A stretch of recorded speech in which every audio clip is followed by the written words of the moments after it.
Hey cuties, what's up? We are back with some more reactions after dark, and we are of course going to be watching Show Gets Cancelled After 19-year-old Died, Lost Media Case Files. This is for June 2025.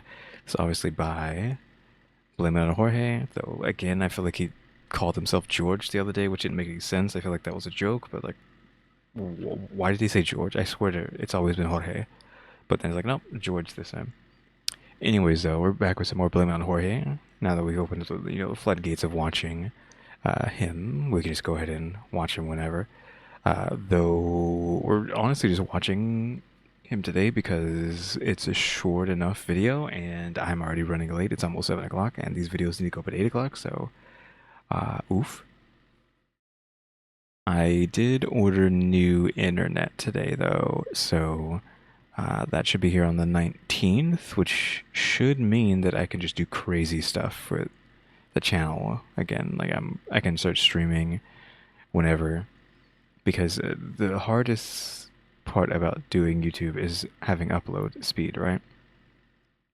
That's always the bottleneck is upload, upload, upload, and nobody has good upload for some reason. Spectrum, which is like the main competitor with Comcast in America, just even with their fiber, like they sent us a paper in the mail with AT&T, like everyone's trying to get us about internet. You look up their speeds, and even on fiber, it's nothing. It's like, how on fiber cables do you have almost no upload speed? Like, I don't know why it isn't symmetrical speeds. It doesn't make any sense. Why does, well, we're going to say we're getting AT&T. We'll see if I ever get that. Has symmetrical download and upload, but on fiber. But Spectrum, like one of the largest competitors of internet, can't have symmetrical uploads. Like, what is wrong with you? Even on your fiber cables?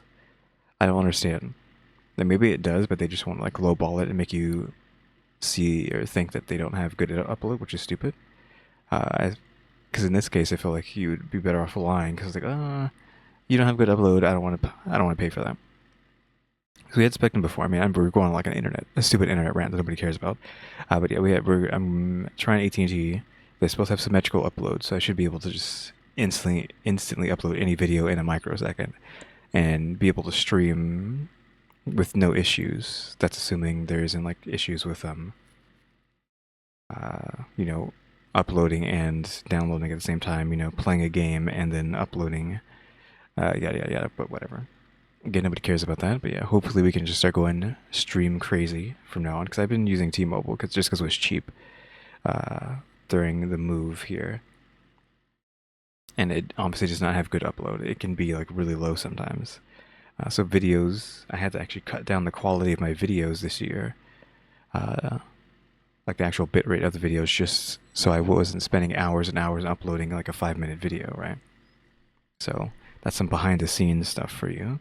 But if you've even noticed that the videos are a bit more muddy, I don't know if muddy is the right word, but yeah, over this year the videos got muddier at a certain point, because I found out how to make them save space in a efficient way that doesn't make them too ugly. But yeah, they did get a little bit uglier because of that, because of the terrible upload speed, because it just takes centuries to upload something that should take a microsecond. Anyways, there's no hater segment today. This video is too short for a radical break, so we can just get straight into it now. Again, this seemed interesting. I don't know what show this is. Unfortunate that someone died, but let's see what this is. Also, this video contains flashing lights. Also, he just said George, right? Hey guys, Blame on George here, and a few months back I had a series called Lost Media Case Files, where I discussed new pieces of lost media. With so many weird mysteries being posted online, I wanted to revive that series as kind of a monthly feature. And in order to do so, we'll need some protection. And that's where this video sponsor Surfshark. Yeah, I figured. It said paid promotion for this, so surfshark.com/Jorge. Again, I'm not saying George. You can't make me say George for that. It's Jorge. Okay, he said list at the end of his little spiel here, so I was assuming this is just going to be one video, but this might be a list of things, which I was worried about, but I don't really care if it's a list. With five. Oh, whoops, well, my bad again. Left this in. Hold on, let me skip this. Alright, we're back. We're good. No te equivoques. Oh, it's just Spanish? A Mexican version of Jackass, hosted by Tony Dalton, yes, Lalo Salamanca from Better Call Saul. The show was canceled after a 19-year-old contestant died from drinking 40 tequila shots. First off, what is the drinking age? Second off, how do y'all let a 19-year-old drink 40 tequila shots? Hello? And Lalo Salamanca. I don't know who that is from Better Call Saul. I mean, I haven't watched Better Call Saul, but I've watched some Breaking Bad, so I would assume they would be in that show, but maybe not. This first post is from good old r/Lost Media, and it's one of the more tragic ones I've come across. It's not a very long post, but let's delve into it. The OP writes, "This is an absolutely wild show and story. Only one episode is publicly available. The episode that had the contestant dying was filmed. However, it seems that info and media on this has been scrubbed due to the incident. The only episode available is this one." And because that's just the name of the show. From the Spanish Lost Media Wiki, translated and shortened, No te equivoques was a Mexican comedy program that premiered in 2001. It was created and hosted by Tony Dalton and Krzysztof Brzezinski. The series was canceled in 2002 after a contestant died during the filming of an episode. According to Tony Dalton himself during an interview, the idea for the show came after watching an episode of the well-known Jackass on MTV during a trip to the United States. A total of 11 episodes were produced. In them, the host performed all sorts of dangerous or daredevil challenges to entertain the audience. What do you mean 11 episodes were films, but someone still died? Did they die and then they still kept filming, or did they die in the 11th episode? Or a 12th? Reports. On December 21st, 2002, Marco Israel Lopez, a 19-year-old young man, was with his friends at the Vat Crew nightclub in Monterrey, Mexico. At around 1:30 a.m., Tony Dalton and Krzysztof Brzezinski showed up to record an episode of No te equivoques. According to witnesses, Dalton and Krzysztof began inciting the audience to participate in a challenge that consisted of drinking 25 shots of tequila to win a bottle of wine. Marco Lopez was chosen to participate.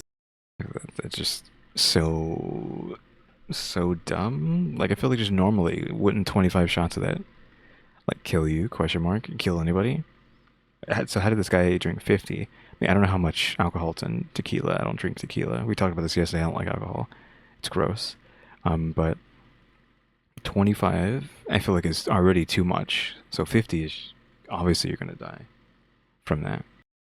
Also, I did just like Google Translate the title of the show. It just says "Don't be mistaken." There's no way that's what it's called, right? But that's close, I'm guessing, to what it's called, or close enough. Like, don't be mistaken. That just feels like that's no way that's the name. Before the show began, the host told Marco to say, "This is make no mistake," a phrase often used by Oh, make no mistake. Okay, so that makes more sense. Don't be mistaken. So, make no mistake is a proper saying. Contestants on the show. He then drank 30 shots of tequila, surpassing the record and winning the challenge. However, instead of crowning him the winner, Dalton and Krzysztof encouraged him to drink 10 more shots, bringing his total to 40. Okay, well, was it 50 or 40? I mean, even 40 still, but the 25 should have done it. Shouldn't these two be in jail? Because you influence someone, a minor, I mean, I guess not really a minor, but close enough to a minor to commit alcohol poisoning and, and cease to exist. Minutes later, Marco collapsed backstage and died a few hours later. According to a witness, 3 Televisa cameras were present at the scene and recorded the entire event. The show was canceled after this incident, for which even Tony and Krzysztof had to testify before a judge. The nightclub where the death occurred had to close since then, and it was not until 2020 when it was demolished. Oh, they just barely destroyed it? This was probably like a long time ago too, right? So they just barely destroyed it a few years ago? During COVID time, weirdly? It's like, oh yeah, COVID's happening, let's destroy this building that's been unused for 20 years. Testify in front of a judge, shouldn't they be in jail for coercing someone into essentially deleting themselves? Like, hello? To date, very little information exists about this program, despite being... Also, that means this was episode 11 or 12, because they said the show ended immediately after this happened, so... project well known to Tony Dalton fans. Televisa has never mentioned the show, and its hosts seem uninterested in mentioning it, most likely due to the death of young Marco Lopez. Only one episode was recovered, uploaded to YouTube in 2015.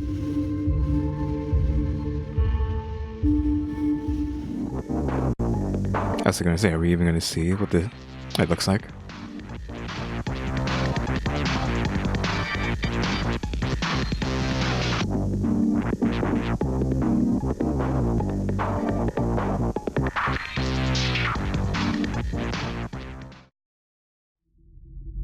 The only available episode on YouTube was uploaded by a channel named L. Tim Drake, who sadly hasn't uploaded in several years. Some Reddit users tried to contact the channel owner to see if they had more episodes, but to no avail. Now apparently this is a super well-known case in the Latin American side of the lost media community, but some searchers have doubted the possibility of this episode ever being found. Quote, I was gonna say, looked weird and goofy. Where were they at? Because it looks like some sort of thing they built, but they could have been a car wash there. Also, if they're just doing whatever that was, why are they going to some bar and making someone drink themselves to death? That's like, seems so far off on the opposite side of the spectrum than whatever that we just saw was, going through some weird obstacle course. This is a really hard case to uncover since Televisa is really strict with their copyright, especially with a case as sensible as this. Also, the host don't want anything to do with the show, so that's a dead end. I highly doubt something significant can be found, but at least I'm glad more people know about this case. There is one more interesting tidbit about this episode. The OP later commented, I saw another Reddit post that claimed that there was an alleged cover-up going on since the show was posted on r/todayIlearned with almost 5,000 upvotes, and it got deleted. I mean, of course it's gonna be cover-up. I wish this thread was still available, and for the life of me, I cannot find it. I don't know why it was deleted from Today I Learned. That looks pretty suspicious, but I don't want to jump to any conclusions that there's a cover-up or something. And to make matters worse, OP's Reddit account has also been suspended. There's plenty of intrigue in this mystery, which is exactly why it continues to draw attention. But realistically, the chances of this ever surfacing are slim, assuming it even aired in the first place. And if it did, maybe it's better off lost. Out of the speed of these cuts back and forth is like too much. Respect for Mario's family, of course.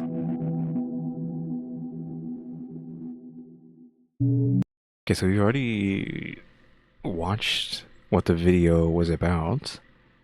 So what kind of crazy stuff could we have after that? I mean, it's just lost media, right? So you can't really expect anything crazy. Like that one just happens to be almost true crime, but the rest of this should be just, just stuff that's gone missing. Help me find a cult website. Help me find a cult website.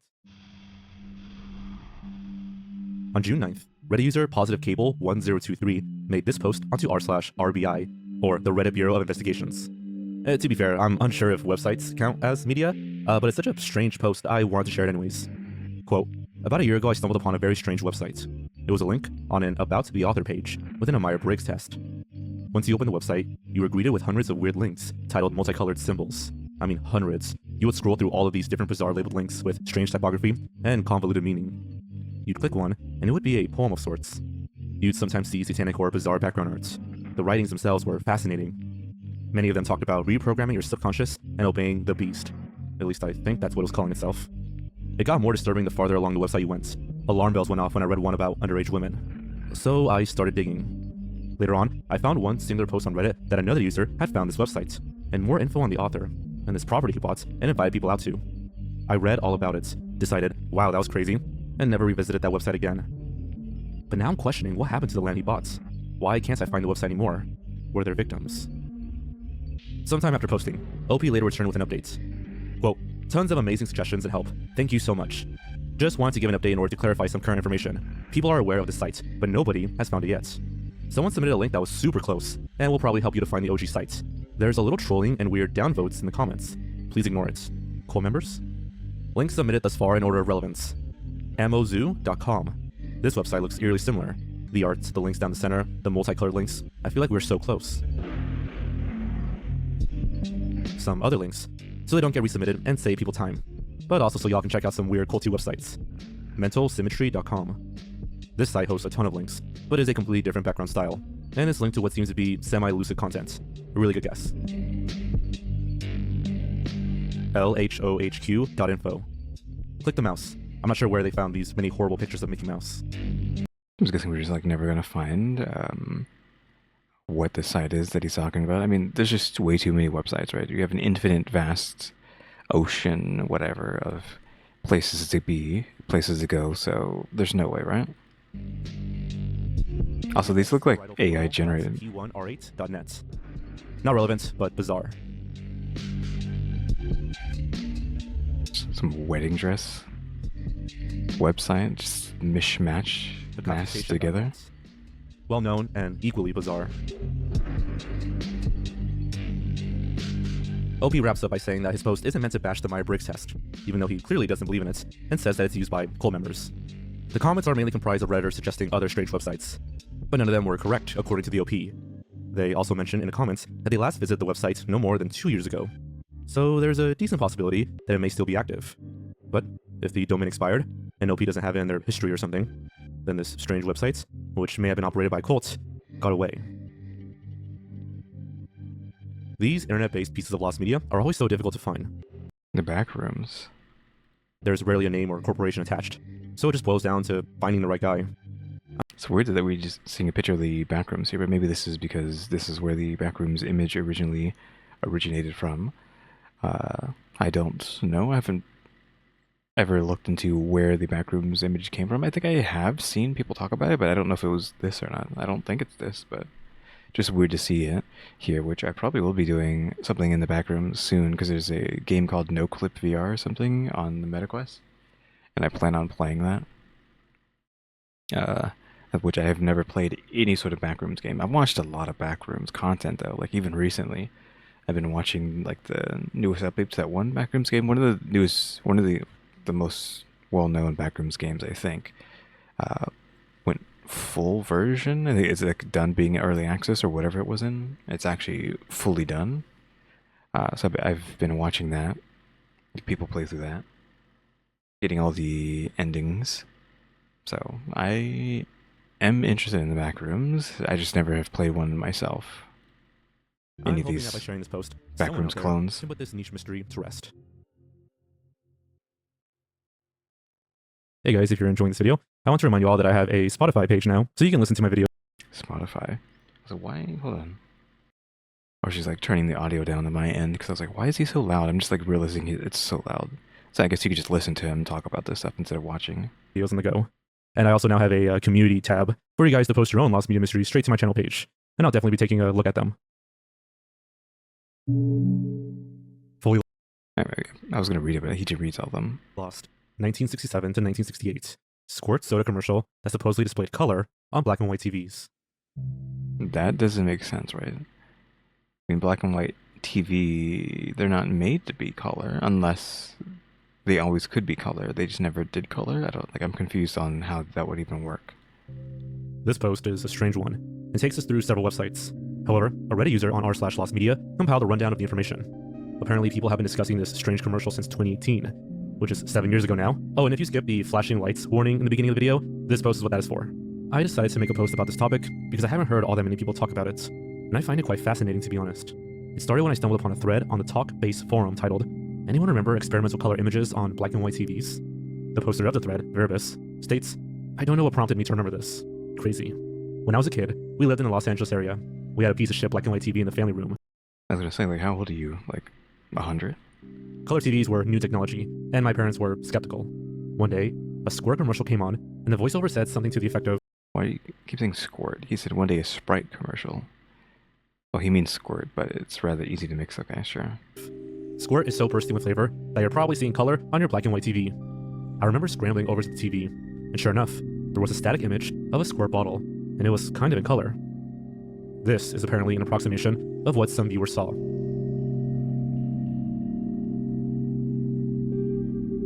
Verbis goes on to link a blog post that quotes a newspaper article from around the same time, which goes into a lot more detail about how this illusion was done. The burst of color was not living color, as NBC frequently touted in the 1960s, but something called In Living Color. That's a show, by the way.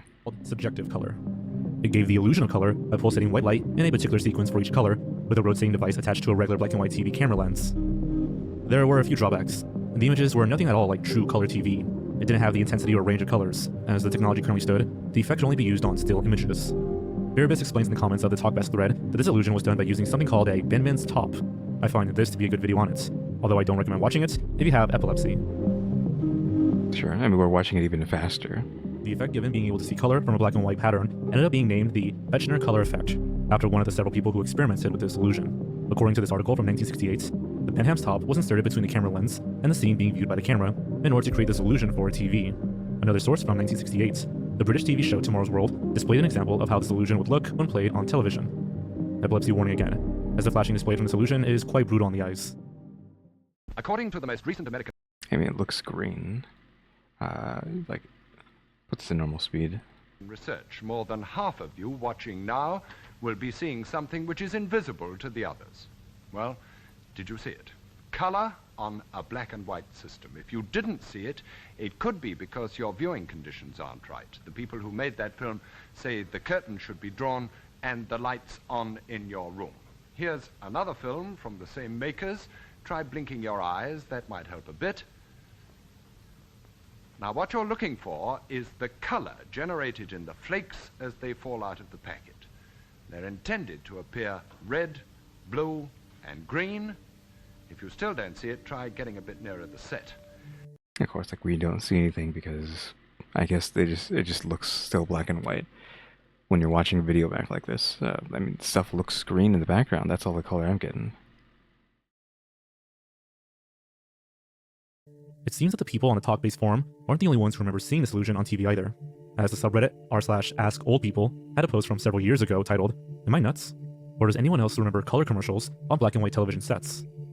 The user in the post describes their memory of seeing a commercial for a green-colored soda that appeared to be in color, with both the user themselves and their family being impressed by it. It's very unlikely that this commercial was saved or archived anywhere, given that this was the 60s, and the majority of the commercials from back then are now long gone, and the illusion that was created for the commercial didn't last very long, which I'm honestly kind of glad for, because the strobing image required for the effect to work is very intense and hurts to look at for too long. And to be honest, it's not really all that colorful compared to what we have now, but it would be fascinating to see if there's a recording of it out there somewhere. Honestly, this piece of lost media and the phenomena of subjective color is... Yeah, like, we literally can't see what's happening here. It's really cool, and it's exciting how so many people remember seeing a commercial like this. By 1969, according to TV Obscurities, only about 33% of households had color TV, so the technology was available, just not widespread. The majority of people still have black and white TVs, so this effect must have been far out for the late 60s. There have been some minor search efforts, like this Reddit user who commented, "I did some deep research on this a while back, so it's cool to see someone else bringing it up. I did reach out to Dr. Pepper, who owns Squirt, and they do not have it in their archive." Consumer VCRs weren't a thing in the 60s, so the likelihood of someone having recorded this commercial when it aired is extremely low. Maybe somewhere, buried in an old broadcast reel or a private collection, lies a copy of this strange commercial just waiting to be rediscovered. Until then, it will remain a mystery.